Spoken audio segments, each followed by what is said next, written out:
नमस्कार दोस्तों, ESPN 9 news की खास पेशकश आज की बात में आपका स्वागत है। आपके साथ मैं हूं ऋतिक सविता।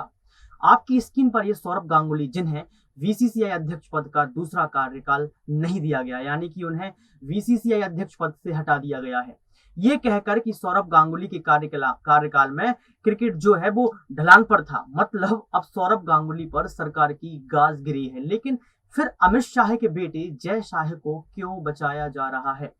आप सभी बखूबी जानते हैं कि जितने भी क्रिकेट मैच होते हैं, कैमरा हमेशा जय शाह की तरफ ही घुमाया जाता है। एक बार तो भारत के जीत जाने के बाद एक शख्स ने जय शाह के हाथ में जब तिरंगा पकड़ाया तो उन्होंने लिया ही नहीं, और लाइव क्रिकेट मैच में ये बात हम सब तक पहुंच गई। जय शाह बीसीसीआई के अंदर सबसे ताकतवर व्यक्ति हैं। वही सौरभ गांगुली जो भारतीय क्रिकेट की आन बान शान है, उन्हें अध्यक्ष पद से हटा दिया गया है। हटाया नहीं गया है, चलिए उन्हें दूसरा कार्यकाल भी नहीं दिया गया है, ये हम कह सकते हैं, लेकिन जय शाह वहां बने हुए हैं। यही नहीं दोस्तों, इस वक्त पूरा बीसीसीआई बीजेपी मय हो गया है। क्या आप जानते हैं कि इस वक्त बीसीसीआई का खजाना कौन संभाल रहा है? मैं बता देता हूं। बीजेपी नेता आशीष सेल्लार, जो कि मुंबई क्रिकेट एसोसिएशन के अध्यक्ष हुआ करते थे। क्या आप जानते हैं आईपीएल के चेयरमैन कौन है? मैं बता देता हूं, अनुराग ठाकुर के भाई अरुण धूमर।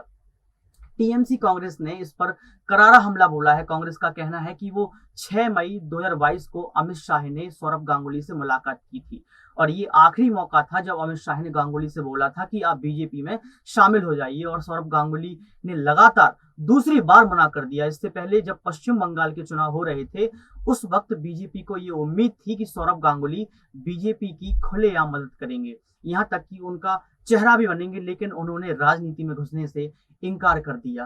अब कहा जा रहा है कि ये सब कुछ जो हो रहा है, उन्हें अध्यक्ष पद नहीं दिया जा रहा है, दूसरा कार्यकाल नहीं दिया जा रहा है, सब उसी कुछ का बदला है। मतलब ये सब कुछ बदला लिया जा रहा है। क्या तानाशाही इसी को बोलते हैं? ये बड़ा सवाल है। तृणमूल कांग्रेस के राज्यसभा सदस्य डॉक्टर शांतनु सेन ने बता दिया कि अमित शाह कुछ महीने पहले सौरभ गांगुली के घर गए थे। जानकारी है कि गांगुली को बीजेपी में शामिल होने के लिए बार बार संपर्क किया गया था। शायद उन्होंने बीजेपी में शामिल होने के लिए असहमति जताई थी, मतलब सहमति नहीं जताई थी कि मुझे शामिल होना है, और वह राजनीतिक प्रतिशोध के शिकार हो रहे हैं। मतलब उनसे राजनीतिक प्रतिशोध लिया जा रहा है। अमित शाह के बेटे को बीसीसीआई सचिव के रूप में बरकरार रखा गया है, लेकिन गांगुली को नहीं। क्या सच में यह राजनीतिक प्रतिशोध का एक और उदाहरण है? शांतनु सेन कह रहे हैं कि यह केवल राजनीतिक रूप से प्रभावित कार्य नहीं है, बल्कि खेलों का सस्ता भगवाकरण है। उन्होंने साफ साफ बोल दिया कि जो है सब कुछ, ये खेलों का सस्ता भगवाकरण हो रहा है।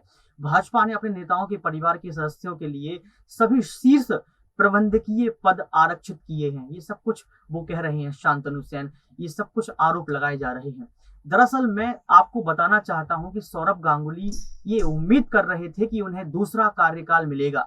मैं आपसे सवाल करना चाहता हूं कि सारा दोष क्या गांगुली के कंधों पर ही डाला जाना चाहिए?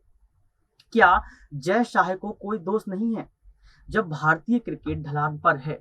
क्योंकि जय शाह जब से ताकतवर हुए हैं, तब से भारतीय क्रिकेट सबसे बड़ा सितारा है विराट कोहली। जो भारतीय क्रिकेट के सबसे बड़े सितारे हैं विराट कोहली, वो उनके खेल में गिरावट आ रही है लगातार। जब आप सौरभ गांगुली पर भारतीय क्रिकेट के खराब प्रदर्शन का दोष मढ़ सकते हैं, तो फिर विराट कोहली के खराब प्रदर्शन पर हम जय शाह को क्यों नहीं दोष मढ़ सकते हैं? उनको दोषी क्यों नहीं ठहरा सकते हैं? दर्शकों, आप जानते हैं बीसीसीआई इस समय इस कदर बीजेपी के सामने नतमस्तक है कि अभी कुछ दिनों पहले बीसीसीआई ने केंद्र के प्रभावशाली मंत्री के साथ मुलाकात की थी, और इसी बैठक के दौरान सौरभ गांगुली को हटाने की रणनीति तैयार हुई थी।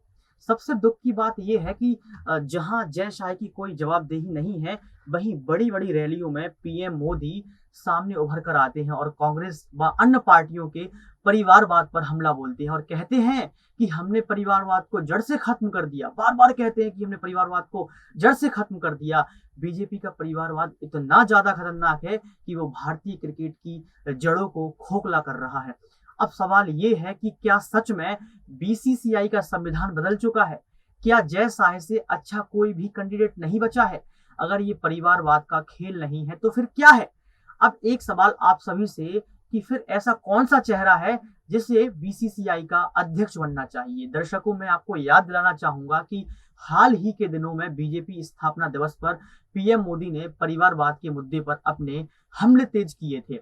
याद कीजिए, उन्होंने कहा था कि हमने परिवारवाद को जड़ से उखाड़ फेंका है। मैं बार बार चाहूंगा कि पीएम मोदी जी, आप बीसीसीआई में जो चल रहा है उस पर एक बार निगाह जरूर डालें। दोस्तों, ना सिर्फ क्रिकेट बल्कि कई सारे खेलों में बीजेपी पार्टी का दबदबा है। मैं आपके सामने कुछ प्रमाण भी देता हूं। प्रमाण नंबर 1, दैनिक भास्कर में ने अपनी खबर में लिखा था कि सिंधिया के क्रिकेट आर्यमन की सियासी लॉन्चिंग, ग्वालियर क्रिकेट एसोसिएशन का उपाध्यक्ष बनाया। ज्योतिरादित्य सिंधिया ने सौंपी जिम्मेदारी, जल्द राजनीति में भी दिख सकती हैं। ये लिखा था। ये देखिए, ये बड़ी बड़ी खबरें छपती हैं अखबारों में। इसके अलावा नवभारत टाइम्स ने लिखा था कि डीडीसीए अध्यक्ष बने रहेंगे रोहन जेटली, सचिव पद पर सिद्धार्थ वर्मा काबिज। अब आपके मन में आया होगा कि सिद्धार्थ वर्मा कौन है? कौन है सिद्धार्थ वर्मा? मैं बताता हूँ। सिद्धार्थ वर्मा प्रवेश वर्मा, जो कि बीजेपी के विवादास्पद और भड़काऊ सांसद का छोटा भाई है।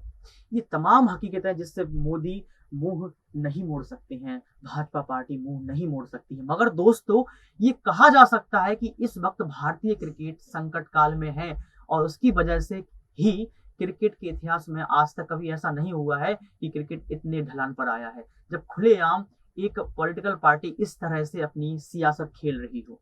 और आप जानते हैं कि किस तरह से सौरभ गांगुली को अपमानित किया गया। पहले तो उन्हें बीसीसीआई का अध्यक्ष नहीं बनाया गया और फिर उनसे कह दिया गया कि आप आईपीएल के चेयरमैन बन जाइए। ये कह दिया गया कि भैया आपको कुछ नहीं मिल रहा है तो आप चेयरमैन पद ले लीजिए।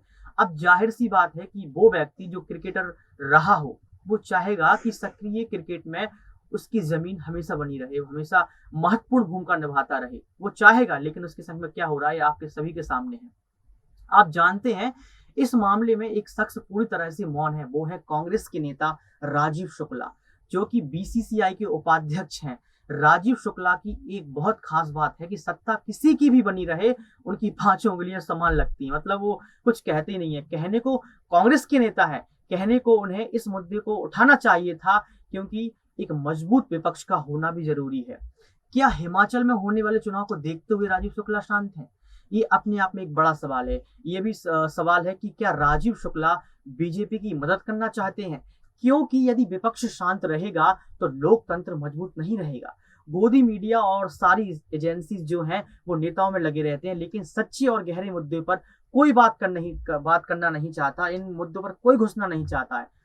खैर, हम खबरों की गहराइयों को टटोलते रहेंगे और आपको हकीकत से रूबरू कराते रहेंगे। देखते रहिए SPN9 न्यूज। बहुत शुक्रिया।